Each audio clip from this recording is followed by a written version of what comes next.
जय हिंद साथियों, स्वागत है आप सभी का फ्री एग्जाम जिन यूट्यूब चैनल पर। दोस्तों, अगर आप उत्तर प्रदेश ग्रामीण आजीविका मिशन का एग्जाम देने वाले हैं तो आज आपके लिए शानदार प्रैक्टिस सेट होने वाला है, जिसमें हमने 50 ऐसे महत्वपूर्ण प्रश्नों को शामिल किया है जो निश्चित ही आपके एग्जाम में देखने को मिलेंगे। तो आपको सेशन में अंत तक बने रहना है और अंत में कमेंट करके अपना स्कोर जरूर बताना है। तो चलिए आज के सेशन को प्रारंभ करते हैं। उससे पहले अगर आप चैनल पर नए हैं तो चैनल को सब्सक्राइब करके बेल आइकन को जरूर प्रेस कर लें। पहला शानदार प्रश्न आपके स्क्रीन पर है, पूछा गया है कि उत्तर प्रदेश राज्य ग्रामीण आजीविका मिशन किस योजना के अंतर्गत संचालित है? प्रधानमंत्री आवास योजना ग्रामीण, राष्ट्रीय ग्रामीण आजीविका मिशन जिसको आप कहेंगे NRLM, महात्मा गांधी राष्ट्रीय ग्रामीण रोजगार गारंटी अधिनियम, प्रधानमंत्री ग्राम सड़क योजना। तो बताइए कि राइट आंसर क्या होगा। तो सही उत्तर हो जाएगा राष्ट्रीय ग्रामीण आजीविका मिशन जिसको कहेंगे NRLM। उत्तर प्रदेश राज्य ग्रामीण आजीविका मिशन किस योजना के अंतर्गत संचालित है? तो राष्ट्रीय ग्रामीण आजीविका मिशन हो जाएगा। दूसरा प्रश्न है, UPSRLM का मुख्य उद्देश्य क्या है? UPSRLM का मुख्य उद्देश्य क्या है? राइट आंसर हो जाएगा ग्रामीण गरीब परिवारों की आजीविका में सुधार। राष्ट्रीय ग्रामीण आजीविका मिशन किस मंत्रालय के अंतर्गत संचालित होता है? कृषि एवं किसान कल्याण मंत्रालय, ग्रामीण विकास मंत्रालय, महिला एवं बाल विकास मंत्रालय, वित्त मंत्रालय। तो राइट आंसर इसका हो जाएगा ग्रामीण विकास मंत्रालय। आप में से बहुत से ऐसे साथी हैं जिन्होंने अब तक वीडियो लाइक नहीं किया है। वीडियो जरूर लाइक करना है, चैनल सब्सक्राइब करना है और इसकी PDF के लिए टेलीग्राम चैनल से जुड़ जाना, लिंक डिस्क्रिप्शन बॉक्स में है, या फिर आप टेलीग्राम पर जाएंगे, सर्च करेंगे फ्री एग्जाम जोन, चैनल मिल जाएगा, ज्वाइन हो जाना, वहां पर आपको सारी PDF प्रोवाइड करवा दी जाएगी। तो प्रश्न है, स्वयं सहायता समूह यानी कि SSG में सामान्यतः कितने सदस्य होते हैं? कितने होते हैं? तो राइट आंसर हो जाएगा 10 से 20। SSG की बैठक सामान्यतः कितने अंतराल पर आयोजित की जाती है? कितने अंतराल पर? तो याद रखेंगे प्रतिदिन। SSG का सबसे महत्वपूर्ण आधार क्या है? तो SSG का सबसे महत्वपूर्ण आधार हो जाएगा सरकारी अनुदान। ग्राम संगठन व्यू का गठन किनसे होता है? ग्राम संगठन व्यू का गठन किससे होता है? ग्राम प्रधानों से, SSG के प्रतिनिधियों से, बैंक अधिकारियों से, आशा कार्यकर्ताओं से। राइट आंसर इसका हो जाएगा SSG के प्रतिनिधियों से। क्लस्टर स्तरीय महासंघ CLF जिसको आप कहेंगे का गठन किससे होता है? SSG से, ग्राम संगठन व्यू से, ग्राम पंचायत से, जिला पंचायत से। तो क्लस्टर स्तरीय महासंघ CLF का गठन किससे होता है? किससे होता है? तो ग्राम संगठन यानी व्यू से। सामुदायिक संसाधन व्यक्ति इसको कहेंगे CRP का प्रमुख कार्य क्या है? सड़क निर्माण, SSG गठन एवं प्रशिक्षण, बैंक ऑडिट, राशन वितरण। क्या हो जाएगा? सही उत्तर इसका हो जाएगा क्या? तो SSG गठन एवं प्रशिक्षण हो जाएगा।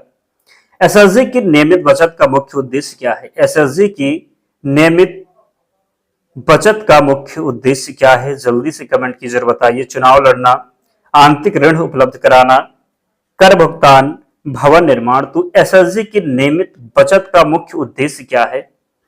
तो बताइए कि SSG की नियमित बचत का मुख्य उद्देश्य क्या है? राइट आंसर हो जाएगा आंतरिक ऋण उपलब्ध कराना, वित्तीय समावेशन कह सकते हैं। अगला है रिवॉल्विंग फंड जिसको आप कहेंगे RF का उद्देश्य क्या है? क्या हो जाएगा? तो जल्दी से कमेंट कीजिए और बताइए कि सही उत्तर क्या होगा।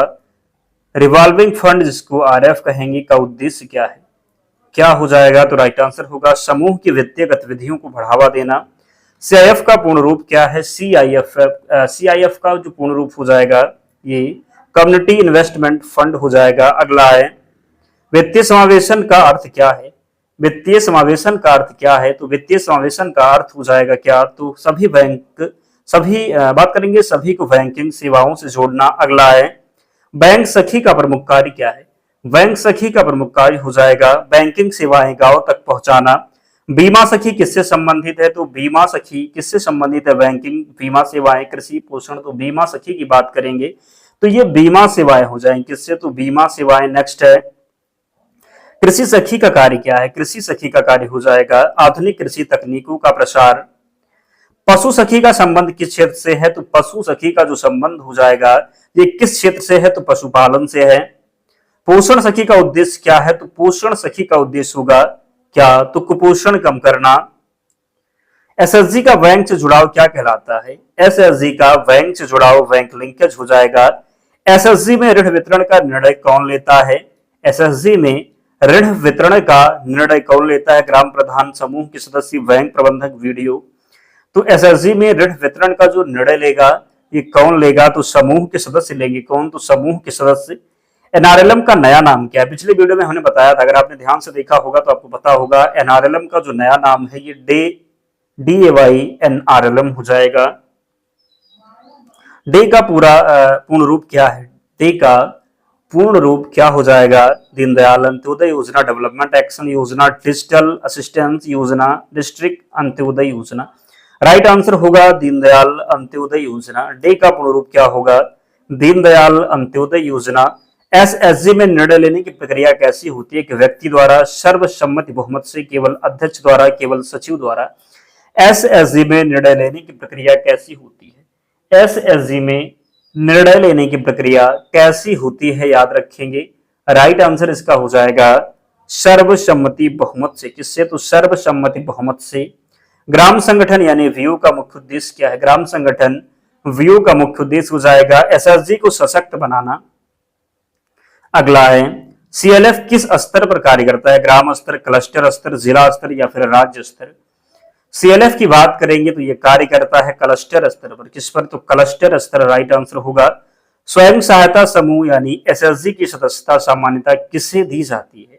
केवल पुरुषों को, ग्रामीण गरीब महिलाओं को, केवल सरकारी कर्मचारियों को, केवल विद्यार्थियों को। तो स्वयं सहायता समूह एसएसजी की सदस्यता सामान्यता किसे दी जाती है? किसे दी जाती है? तो ग्रामीण गरीब महिलाओं को। किसे? तो ग्रामीण गरीब महिलाओं को।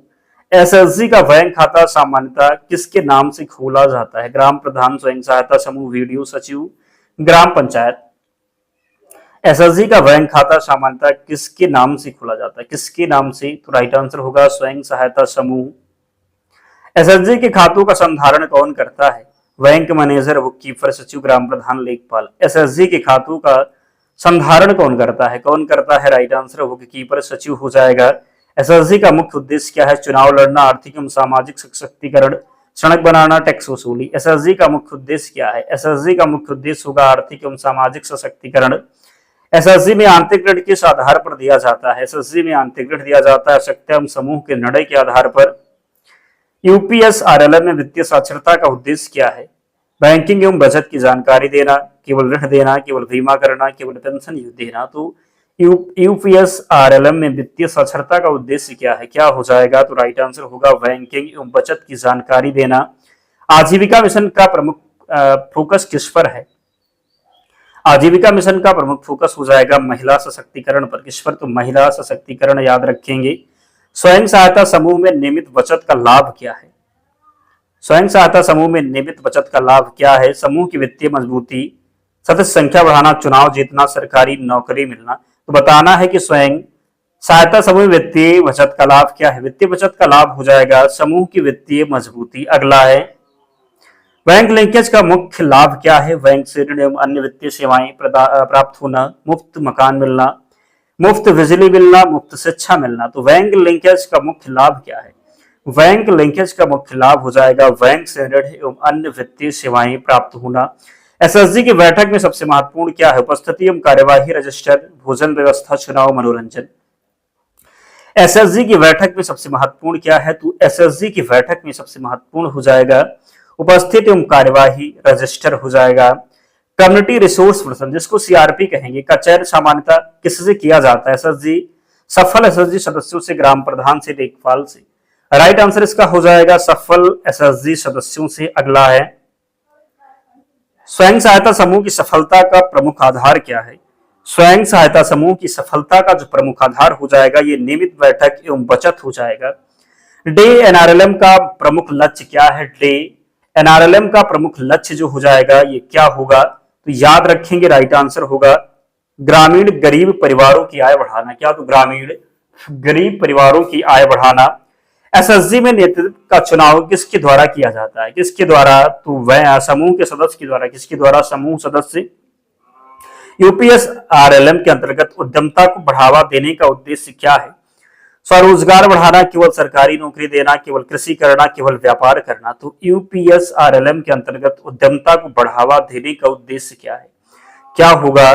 तो स्वरोजगार बढ़ाना। क्या? तो स्वरोजगार बढ़ाना। एसएसजी का रिकॉर्ड किस रूप में रखा जाता है? रजिस्टर एवं अभिलेखों में, मौखिक रूप से, मोबाइल संदेश में, केवल बैंक में। एसएसजी का रिकॉर्ड किस रूप में रखा जाता है? किस रूप में रखा जाता है? तो रजिस्टर एवं अभिलेखों में। ग्राम संगठन व्यू का प्रमुख कार्य क्या है? एसएसजी की निगरानी एवं सहयोग करना, सड़क बनाना, विद्यालय चलाना, बिजली वितरण। तो ग्राम संगठन का प्रमुख कार्य क्या है? ग्राम संगठन का प्रमुख कार्य क्या हो जाएगा? तो याद रखेंगे क्या होगा? सही उत्तर इसका होगा एसएसजी की निगरानी एवं सहयोग करना। क्या? तो एसएसजी की निगरानी एवं सहयोग करना। सीएलएफ का प्रमुख कार्य क्या है? ग्राम संगठनों का समन्वय एवं सशक्तिकरण, पंचायत चुनाव कराना, सड़क निर्माण, कर वसूली। तो सीएलएफ का प्रमुख कार्य क्या है? सीएलएफ का प्रमुख कार्य हो जाएगा ग्राम संगठनों का समन्वय एवं सशक्तिकरण। यूपीएस आरएलएम का लाभ मुख्य रूप से किसे मिलता है? ग्रामीण गरीब परिवारों को, केवल सरकारी कर्मचारियों को, केवल व्यापारियों को, केवल छात्रों को। यूपीएस आरएलएम का लाभ मुख्य रूप से किसे मिलता है? किसे मिलता है? तो याद रखेंगे ये मिलेगा गरीब ग्रामीण परिवारों को। एसएसजी का सबसे महत्वपूर्ण सामाजिक उद्देश्य क्या है? महिला सशक्तिकरण एवं सामाजिक भागीदारी, सड़क निर्माण, कर संग्रह, चुनाव प्रसार। एसएसजी का सबसे महत्वपूर्ण सामाजिक उद्देश्य क्या है? क्या होगा? तो महिला सशक्तिकरण एवं सामाजिक भागीदारी। एसएसजी में ऋण वापसी समय पर करने से क्या लाभ होता है? बैंक से भविष्य में अधिक ऋण मिलने की संभावना बढ़ती है, सदस्यता समाप्त हो जाती है, बचत बंद हो जाती है, कोई लाभ नहीं। राइट आंसर इसका हो जाएगा बैंक से भविष्य में अधिक ऋण मिलने की जो है संभावना बढ़ती है। यूपीएस आरएलएम के अंतर्गत कौशल विकास का उद्देश्य क्या है? रोजगार एवं स्वरोजगार बढ़ाना, केवल सरकारी नौकरी दिलाना, केवल पढ़ाई कराना, केवल कृषि कराना। राइट आंसर इसका हो जाएगा रोजगार एवं स्वरोजगार बढ़ाना। स्वयं सहायता समूह की बैठक में किसका निर्णय सर्वोपरि होता है? किसका होगा? तो ये समूह का सामूहिक निर्णय। यूपीएस आरएलएम में सामाजिक समावेशन का अर्थ क्या है? तो सामाजिक समावेशन का अर्थ हो जाएगा सभी पात्र गरीब परिवारों को मिशन से जोड़ना। और आज का अंतिम प्रश्न, यूपीएस आरएलएम का अंतिम उद्देश्य क्या है? क्या होगा? ग्रामीण गरीब परिवारों को अस्थायी आजीविका एवं आत्मनिर्भर बनाना, केवल बैंक खाते खुलवाना, केवल अनुदान देना, केवल प्रशिक्षण देना। राइट आंसर होगा ग्रामीण गरीब परिवारों का अस्थायी आजीविका एवं आत्मनिर्भर बनाना। तो 50 प्रश्न थे, कमेंट कीजिए, बताइए कि 50 प्रश्नों में आपका स्कोर क्या रहा, कितने प्रश्न आपसे सही हो पाए, जरूर कमेंट करके बताएं। और इसकी पीडीएफ के लिए टेलीग्राम चैनल से जुड़ जाना, लिंक डिस्क्रिप्शन बॉक्स में है, या फिर आप टेलीग्राम पर जाएंगे, सर्च करेंगे फ्री एग्जाम जोन, आपको चैनल मिल जाएगा, ज्वाइन हो जाना, वहां पर आपको सारी पीडीएफ मिल जाएगी। तो मिलते हैं नेक्स्ट वीडियो में, तब तक पढ़ते रहिए, ध्यान रखिए अपना, स्वस्थ और सुरक्षित रहिए। जय हिंद।